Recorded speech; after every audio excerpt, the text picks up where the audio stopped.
Hvala lepa za besedo. Zelo pomembno področje.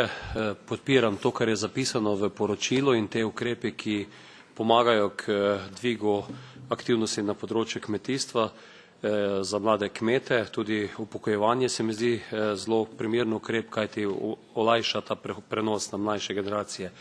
Ocenjujem, da je omnibusov tudi cela vrsta dobrih rešitev, vendar da potrebujemo nekaj več, če želimo zagotoviti prihodnost mladih, kajti mladi bodo ostali na podeželju, če bodo imeli primerljiv prihodek in primerljivo kvaliteto življenja. In če želimo to zagotoviti, se moramo zavedati, da bo v kmetijstvu vedno manj delovnih mest zaradi večje učinkovitosti in ključne omejitve, ker enostavno ni več zemlje, kot jo imamo na razpolago. Zato je nujno iti v smer diverzifikacije poklicev tudi na podeželju, na kmetijah.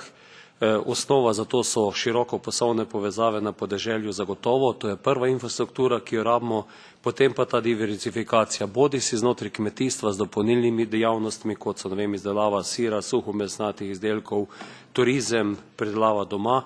Poudarek pa dam tudi socialnim storitvam na podeželju, kako te kmetije vključiti tudi v sodelovanje pri starajoči populaciji, mobilnost na podeželju, decentralizirana energetika. In vse to sva skupaj s Tiborjem Šanjem tudi zapisala v Preparatory Action okoli Smart Villages in ravno na to temo bomo 13. aprila na Bledu v Sloveniji govorili skupaj s Tiborjem Šanjem, še trije komisarji, gospa Bulčeva iz Slovenije, gospod Hogan in pa gospa Gabrielova, in mislim, da je prav, da na podeželje v kontekst razvoja in ohranitve mlade populacije pritegnemo tudi druge sklade, poleg prvega stebra programa razvoja podeželja še socialni sklad, kakor tudi druge kohezijske sklade.